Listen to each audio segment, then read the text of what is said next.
Prince Harry is said to have been suffering with anxiety during Meghan's speech on the couple's Colombia tour, as relations with the royal family remain fraught.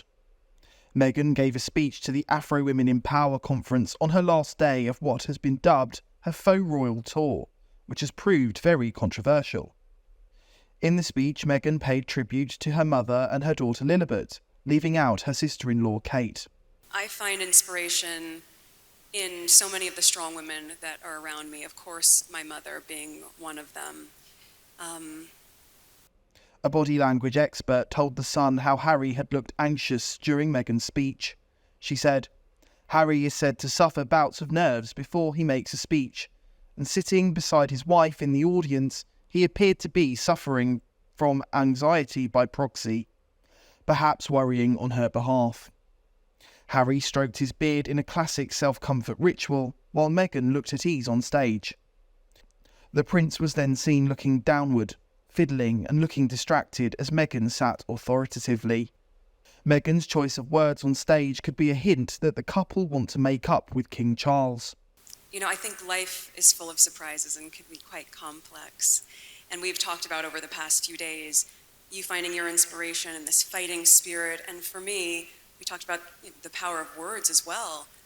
So much of how I approach things is through the lens of less about the fight, that's not interesting to me, and more about how do we show up in this space and wash things over with love and kindness and generosity. And we talked about this the other day, and of course that is part of that same spirit that you have in you. You see something wrong, you go to fix it. Given Meghan and Harry's clashes with the press and the royal family, this could mean the pair want to get back into the royal fold and accept the responsibilities that come with their constitutional role. The Duchess looked reflective and regretful while she made the comments in a soft tone. The body language expert told The Sun, "This shows the same signal of unification and joining together that Harry is so fond of, which might be a silent message of peace to his father Charles." Meghan praised her mother Doria as her role model and said 3-year-old Lilibet had found her voice. You, too, can help to change the world. And I think in the small ways that women are doing that each day, and in the larger ways that we're doing that as a community, those are the elements that continue to inspire me to use my voice, because I also recognize how small it feels when you don't. It doesn't feel great to, as we've talked about, suffer in silence, or even just sit in silence, if in those moments you want to be heard, or if you have something to say. So I think part of the role modeling that I certainly try to do as a mother is to encourage our daughter, who at 3, she has found her voice. And we're so proud of that, because that is how we, as I was saying, create the conditions in which there's a ripple effect of young girls and young women knowing that if someone else is encouraging them to use their voice and be heard, that's what they're going to do, and they're going to create a very different environment than so many of us grew up in, where our voices were meant to be smaller. And now, in raising them, we're changing the conditions in the environment where everyone has space to be the best version of themselves. Meghan did not choose to mention the late Queen or Princess Kate for praise. While Meghan's softer tone may be seen as an olive branch to the royal family, relations remain tense. Harry and William are said to have not spoken in 2 years. Prince Harry's oldest pal told the media he no longer hears from the prince since he and Meghan cut ties with the royals and seemingly a lot of their friends. His friend called him an angry boy who only sends him the odd WhatsApp and hinted he was jealous of the public's love of William and Kate. "He's an angry boy," he said. "Things haven't turned out how he wanted. I think he misses being over here in Britain desperately and wants to be admired more. Anyone who knows him feels he'd rather be atop of the pops here, with everyone loving him, as they do with William and Kate." Relations between the brothers have soured since Megxit. Prince William has reportedly said he doesn't want Harry at his coronation. The brothers are thought to have not said a word to each other since the Queen's funeral. The brothers are not on speaking terms since Harry levelled strong allegations against William in his memoir Spare.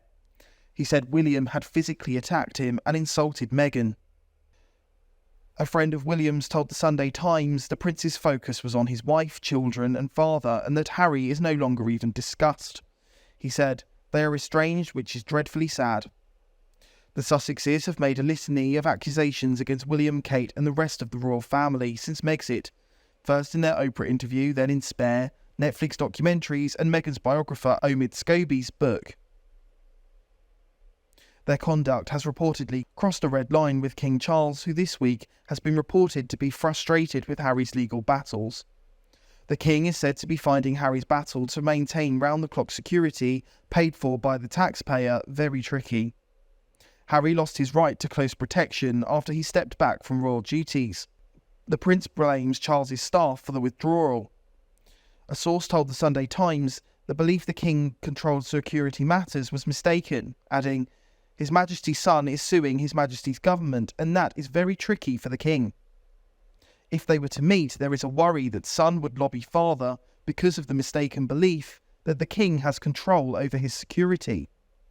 For him not to have accepted the judgment of His Majesty's government and courts is frustrating."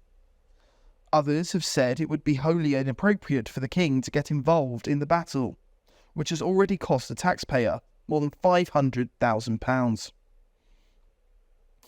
Harry hasn't seen Charles since a brief meeting back in February, after Charles's cancer diagnosis.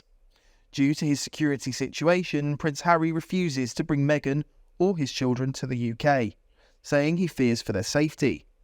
But questions arose when the couple chose to go on a trip to Colombia with a vice president, who had already suffered 2 assassination attempts.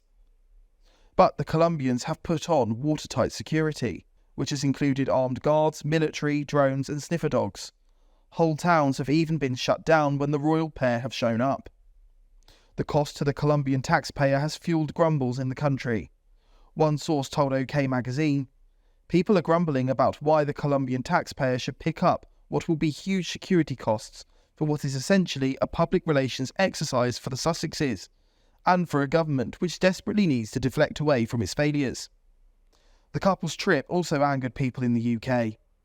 Royal tours are reserved for official royals and supported by the government. There are usually diplomatic missions and negotiations which accompany a tour with a specific agenda in mind. Angela Levin spoke to GB News about how this faux royal tour has angered the nation and royals. What is extraordinary, there are hundreds of things that are extraordinary, but what is really extraordinary is all the things they hated doing, they are now doing. And they're doing it with a smile and they want to do it better than anybody else. You start there, that's where you end as well, because you think this is phony. This is all to say I can do better than you can, but actually they can't. Very interestingly, that the Vice President, Francia Marquez, she saw Meghan and Harry on Netflix when they did the six episodes. No, that was a slip of the tongue. It was a Freudian slip. Yes, 6 hours of it, which it nearly killed me because I had to watch it. It was so boring, it was so difficult. She fell in love with Meghan and thought, this is wonderful, I must meet the woman. So Harry, very little interest in him. So he was standing in the back. He didn't speak or understand Spanish. He could just say, "What is your name? How old are you?" Which is... at least he tried a bit. So it was so unfair. It was so negative, I thought. So I went back, actually, and looked at the 6 episodes. And this was the one where Meghan mimics the Queen, which I think she lost a lot of followers on that. And she bent over and she said very... Did the fake curtsy, that wasn't very nice. Yeah. But... she was teaching little girls there to do curtsies for her because she is a princess. And so those little kids were trying to learn how to do... Is that what she was doing in Colombia? Yes. Teaching the kids how to curtsy? Yes. When yet she had mocked the curtsy. Yes, that's what I'm telling you. Terrible. I thought, I couldn't believe that. And I checked that was in... shocking. She says they don't want to be royal, but they do want to be treated as though they are royal. Yes, that's right. Well, Meghan does anyway. I think Harry looks so miserable and unhappy. On this one, I thought he looked very happy. In fact, to me, they looked very happy. And I'm happy that they're happy. But the point that we make is that stop slagging off your family and stop taking advantage of the royal titles. That's what we're all after. We don't care. Do what you like, but, you know, don't use the royal name. No, they had the opportunity. The Queen wished them very well. The late Queen wished them very well. They should go away and have a lifetime. Yeah. But Meghan is very resentful, and she's going to go on and on and on until she sorts it out. But what was also silly is that they were telling us how to think, how to behave, which was also a nonsense, you know. You must behave you have to... What was this one? You know, what people are acting on information that isn't true. Oh, well, yes, I heard that bit about it. Yes. That's one of their things, that they don't actually tell the truth about many things, I've found. And what they're doing is actually They might argue that it's their truth, which is what has come out of it, even though there were 17 clear inconsistencies in the Oprah interview. 19 was there it were. 19? Yes, there we are. But you can't actually go around telling everybody else what to do if you're not doing it. I think that's a nonsense. And I think that this is very much to upset the royal family even more because of the danger, and also any arrangements they might do, any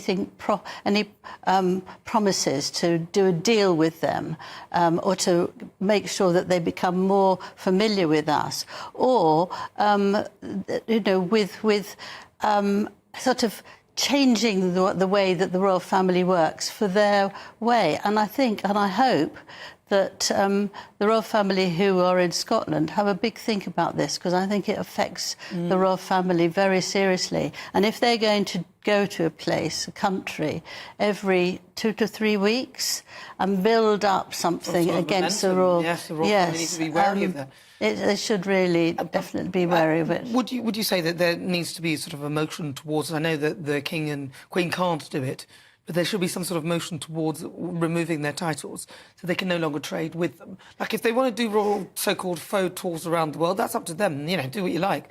But to do it on the back of being royalty when you have stepped back from the very thing that you're doing is very disingenuous. Yes, I mean, this is a parliamentary thing to do.